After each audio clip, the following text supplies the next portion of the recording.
After Wang Yi's recent visit to Europe, what is the state of China-European relations? Hello, I'm Arnold Neidem, and this is The Heat.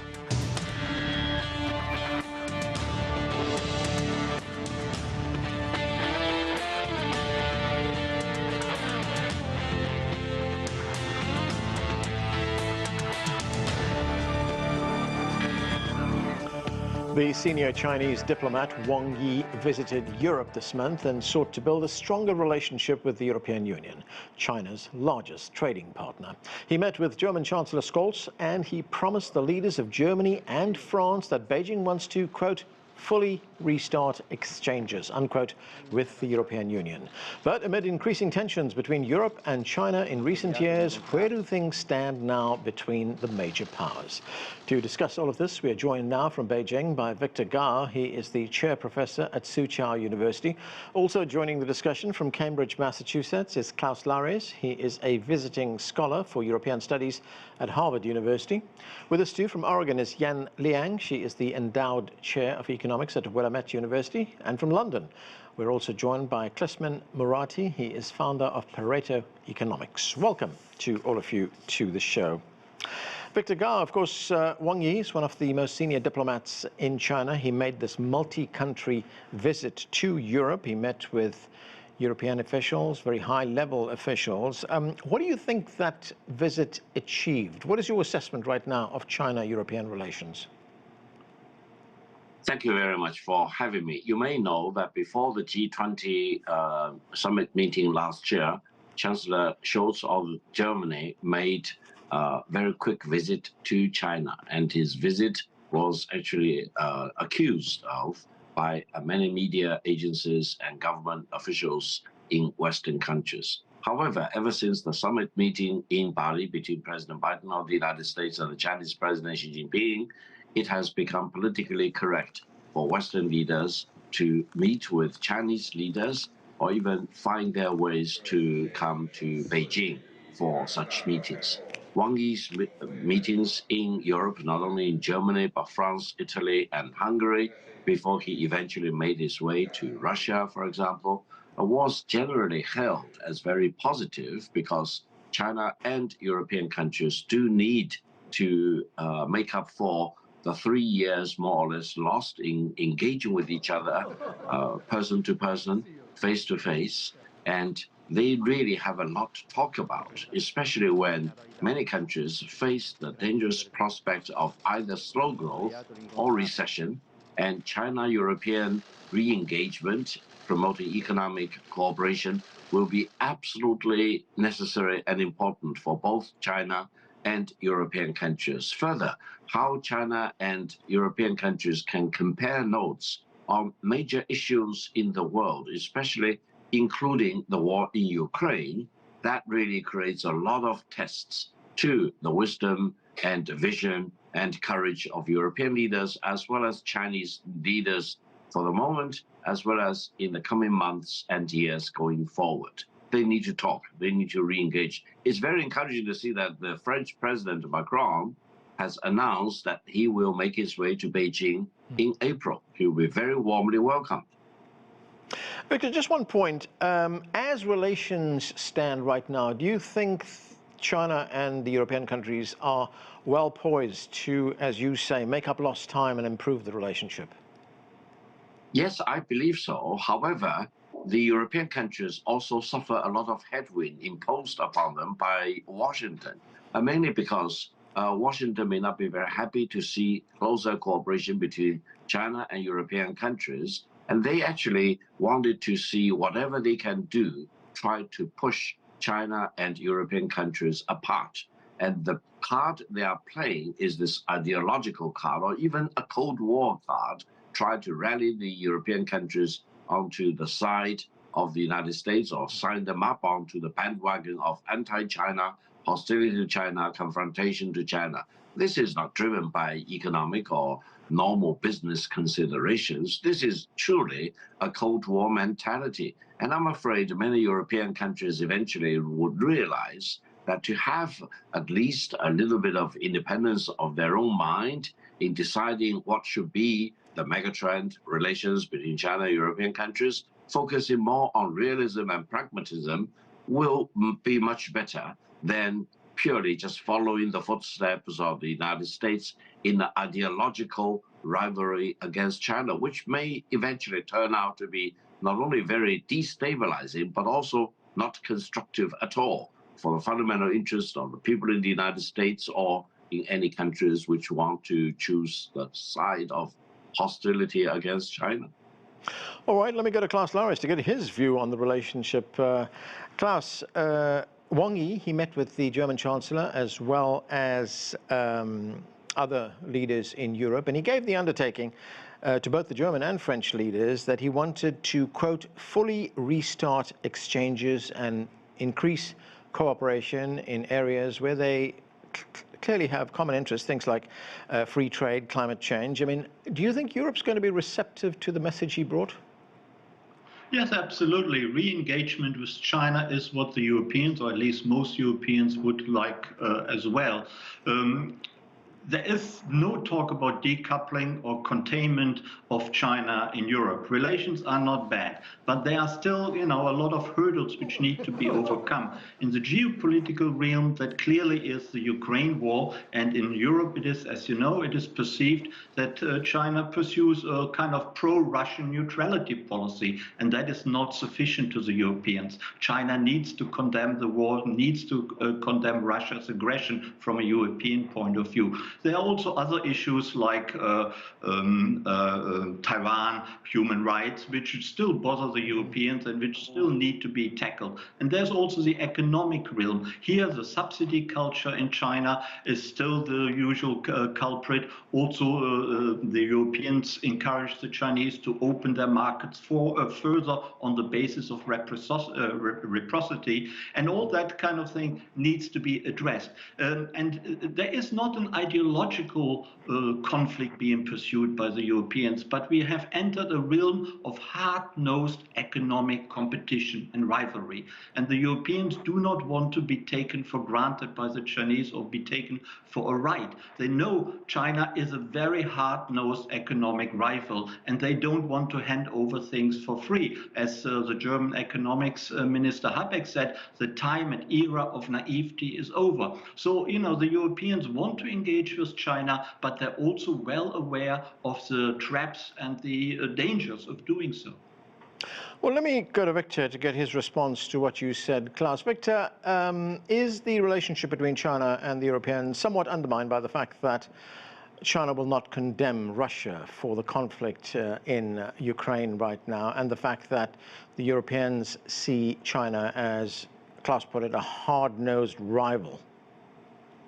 Well, first of all, China has been urging peace from the very beginning of the outbreak of the war in Ukraine. China has been not only calling on Russia and Ukraine, but also countries behind Ukraine in using diplomacy and negotiations to end the war and re-engage and try their best to restore peace. Now, this has been the consistent policy of China since the outbreak of the war. And I would say history will mark it that China has chosen the right side of history in promoting peace, trying to restoring peace. Now, the Western countries, led by the United States in particular, have used the maximum condemnation against Russia. Now, the question is, has this resolved the issue? Has this put a stop to the war? Has it stopped the bloodshedding of the Ukrainian people in Europe? No, in Ukraine. No, it hasn't. I think we need to be pragmatic and realistic. I think we need to identify the most urgent thing right now, despite how you really feel about it. And the most urgent thing is to stop the war and try your best to restore peace. Now, between China and Europe, I don't think there are fundamental issues which would set us apart. However, if you look at China from the U.S. perspective, then they have this worry and hysterical outbursts, for example, try to prevent China from surpassing the size of the U.S. economy. Now, European countries actually do not share that extremism in terms of trying to contain China or to hold China down. That gives hope to China-European relations if we really normalize our relations, and if we use sanity, basic common sense, for example, and rationality, then we will refuse to be budged by the extreme hostilities against China. After all, China is, by any definition, China is not hostile to Europe at all. Yeah. We can get along if pragmatism and realism prevail. Okay. Liang, the European Union, as I pointed out in the introduction, is China's largest trading partner. I mean, how important is this economic relationship and how significant is it for China? It's super important. It's important not only at the bilateral basis, but I think European and China relationships is a very important pillar to the global multilateral system. So you're right that China is the largest trade partner of Europe. China accounted for about 16% of the total trade of EU. And EU is the second largest trade partner with China, right after ASEAN. And the two countries' trade had reached $847 billion last year. And that is a 2.4% increase despite COVID and lockdowns in China. So that just shows how important the trading relations is between the two country or regions. In addition to that, there's also very active investments in between China and EU, and China is one of the most important markets for many European industries like auto, chemical, pharmaceutical, and so on and so forth. So I think what is important is to understand that, EU and China both embrace multilateralism, both want cooperation and not decoupling, and both prioritize, anti-climate change and also energy independence and industrial and technological competitiveness. And this year marks the 20th anniversary of the establishment of the comprehensive strategic partnership between the two. So I think there's a lot of room for further cooperation and to resolve the differences between the two towards the mutual cooperative and mutual beneficial position. Klisman, Murati, the global economy is facing major headwinds right now, still trying to recover from the COVID pandemic. We've seen the impact of the Ukraine conflict on economies around the world and in Europe especially as well. I mean, what are the choices that Europe have here? I mean, can it even consider decoupling, or does it have to improve this relationship, seeing how big it is with China? Look, naturally, the EU and Europe in general has grown not only by relying on themselves for growth, but by providing products and services to the world and accepting products and services from the world. So any idea of decoupling would be very hard to do. But I've heard from your panel so far a lot of positivity towards EU-China relations. And in the EU's own words, in their own words, they say that EU-China relations have deteriorated over time. Now, one of the biggest sticking points naturally is the Ukraine war, but issues in relation to IP, right, and market access for EU companies in terms of procurement specifically have also been issues of contention between the two partners. And on the issue of the Ukraine war, China presents itself as supportive, naturally, of a resolution, but they don't offer any kind of public resolution as to what they can contribute to this. More so, there's been talks of China providing weapons or some sort of military support to Russia, which naturally will increase tensions between both the EU, the US, Russia, and China. So I don't think this is a good move by China in the long run, especially if they're looking for peace in the region.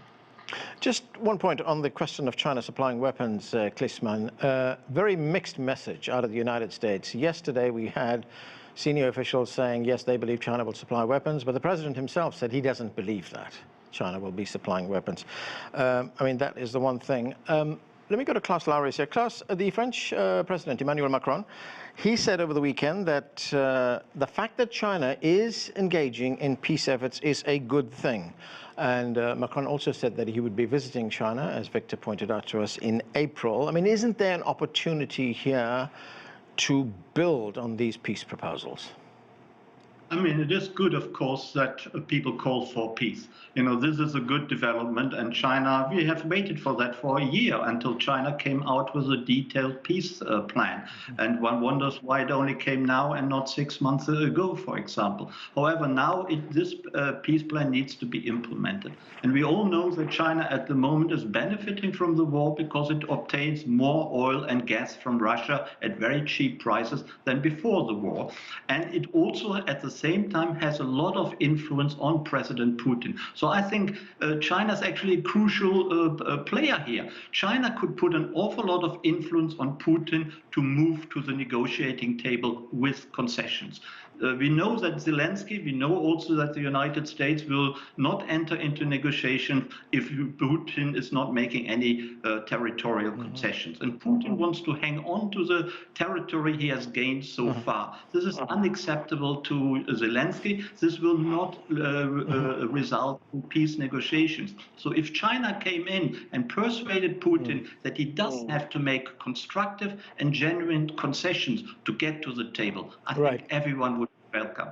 Although President Zelensky has said that he welcomes the peace proposals from China, he welcomes parts of it, other parts of it he disagrees with, but he has not rejected it out of hand like NATO has. Victor Gao, what do you make of Klaus's point that China is benefiting from this war?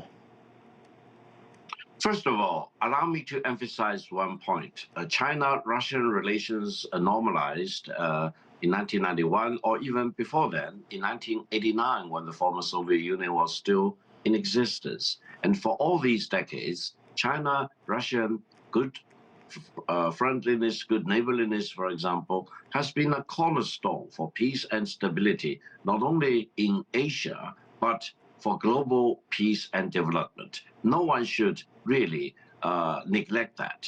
I think if China and Russia do not get along with each other on amicable terms, it will be a disaster for mankind as a whole, because after all, both of us are nuclear weapon countries, and we share a long border of 4,300 kilometers long. Yeah. It is absolutely necessary to make sure that China and Russia will be maintaining good and smooth, friendly relations with each other. Secondly, China's trade with Russia did not start on February the 24th, 2022. It started back in 1989 and especially in 1991.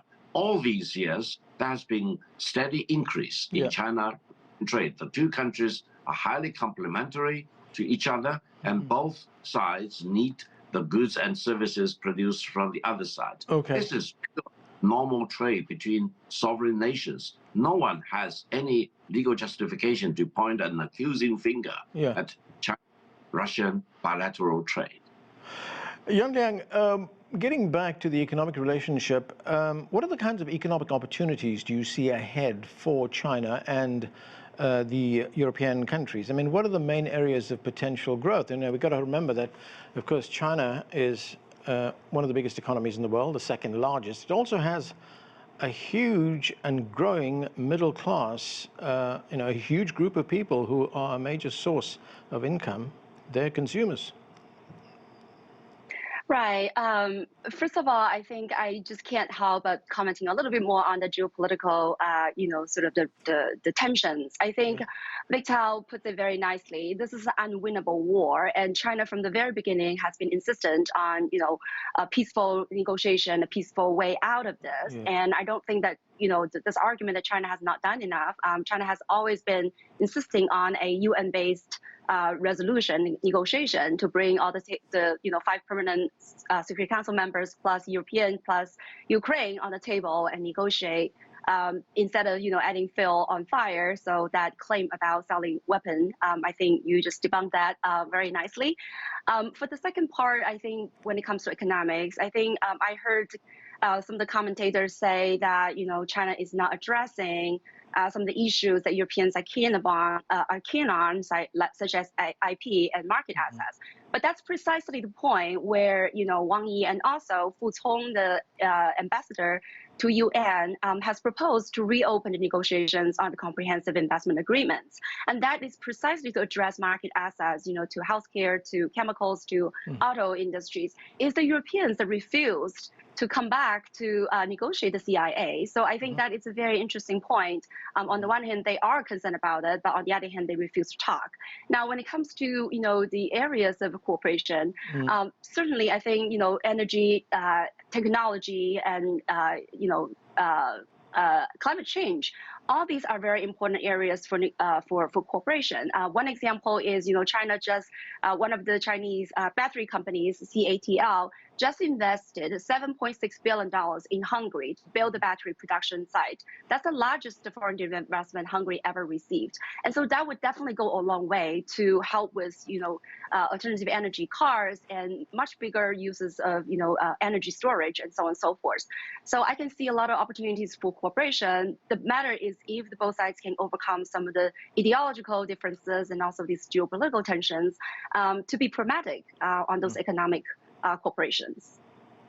Klisman, let's talk about the relationship between China and the United Kingdom. Of course, the United Kingdom is no longer a member of the European Union after Brexit, but it still is one of the world's leading economies. There are current tensions between the United States government under Rishi Sunak with China right now, but do you see room for growth here? Do you see any way in which this relationship will improve?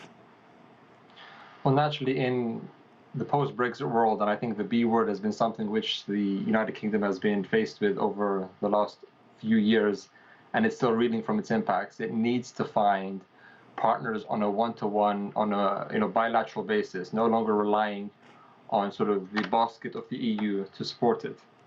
So any relation with strong countries is necessary. But Rishi Sunak himself said that the golden era between UK and China relations has ended. And this perhaps is something which the Chinese need to take into consideration a lot more when they're looking to do business with the UK. Not saying that cooperation will wholesale stop, but in this perspective, the status quo of the past will no longer be the case under his administration at least. But I think the UK is in a position where, as I mentioned before, it needs to find new trading partners. It needs to strengthen its relations with everyone. And it can't afford to have any adversaries in relation to trade. That's something which has been stressed by the government over and over again. Given the political instability of the United Kingdom over the last year or so, it needs to find direction, a strong one, over the next decade or so, if it is to remain competitive in the international market arena. And Klisman, when you say the United Kingdom now, after Brexit, has to forge relationships with everyone, that includes China, doesn't it? Yeah, of course it has to forge relations with China, as it has to forge relations with the United States, with France, with Japan, with South Korea, because in a world which is so globalized, having over-reliance, as we've seen with Europe, on, let's say, Russian oil and gas, is not a good thing. Diversified supply from a number of partners is what keeps your economy and your geopolitics robust. And without that, you run into a position where you are over-reliant on one or two partners, and when things happen, geopolitical, especially risks happen, then you are forced out of necessity to reconfigure your relations. It's better to have a situation at hand where you have dispersed relations with partners, and in that way, your influence is not at risk by any key player. Klaus Larres, it seems that Europe wants a more nuanced relationship with China. We have the European Commission President, Ursula von der Leyen. She said earlier this year that Europe needs to focus on de-risking rather than decoupling. And there are also reports that she, as well as other senior European Union officials, may be visiting Beijing later this year. Does this tell us that the EU wants to develop a better relationship with China, independent of the United States? Yes and no. I think one has realized, and that is because of the Russia shock, that one was so dependent, the Germans in particular, on Russian gas and oil, that now they are looking around and say we are not allowed to make ourselves dependent on any other countries in the same way. And then they see China, and of course many European countries are very dependent on trade with China. However, there is not products such as gas and oil, so the dependency on China does not refer to certain products, but it's an overall dependency. And the pragmatic solution is diversification. And that is what all European countries try to do. But that is not against China. That is simply a pragmatic policy to hedge your bets, that you're also looking for other countries. And it will be difficult in any case, because no other country has such a big market and such a vigorous economy than China. So diversification is a good idea, but it will be difficult difficult. And when we only recently, a few days ago, saw German Chancellor Scholz travel to India and try to improve relations with another large and economically very vigorous country, India, that of course goes into that direction. So the Germans, the Europeans, want to continue dealing and trading with China in a very intensive way, but they also are looking for other partners to hedge their bets. Klisman, Wang Yi also, as Liang pointed out to us a moment ago, also met with the leaders of Hungary. And we've noticed that Hungary has actually been displaying a far more independent foreign policy than other European nations, especially when it comes to the conflict with Ukraine. But how important is the fact that China is also focusing on Eastern Europe, not just Western Europe? Yeah, naturally, everyone tends to focus on the West because it's the one which has more economic prosperity. But within the framework of the 16+1, China has obviously targeted key relations with countries in Eastern Europe, the Balkans, and also Western Europe. But this is just another example of globalism at play. When you have a situation at hand where countries in general are growing their power structures over time, and this is measured by our global power index, where we rank 194 countries on the global power and influence. And if you look at the list, the US in 2023 is first, China second, and Europe plays the biggest block in the top 10. So these are the three biggest players in the world when it comes down to economic progress, and these are the three players which have the biggest contests when it comes down to economic reach. China coming into Eastern Europe and the Balkans is signaling its long-term ambitions to be entrenched with economic partnerships in those parts of the world. And there's nothing wrong with that. Every country does this. Every country has plans to grow itself. So this shouldn't be taken as China is somehow taking the place of someone else, because as countries grow over time, their ambitions grow at the same pace as their ability to influence world affairs. So China is doing this as other countries are also doing this. Okay, very quickly, Liang, I've got about 20 seconds. That investment deal, which stalled in 2010, is actually frozen in the European Parliament. Do you see that getting back on track? I think so. I think, again, we mentioned so many positive directions of the two countries' relationships, and that share common interests, they share the common goals. And also China has made very visible efforts, for example, ratify 2 ILO conventions on forced labor. So I'm hoping that both countries can abandon, some of the ideological stubbornness and come to the negotiation table. Okay, and that's where we have to leave it. Thanks to all of you for being with us. I'm Anand Naidu in Washington, D.C. Thank you for watching.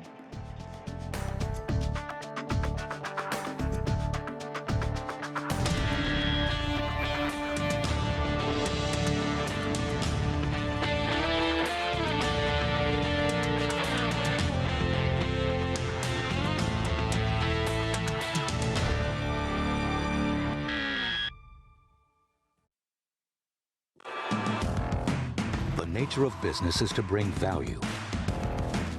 Business activities in Europe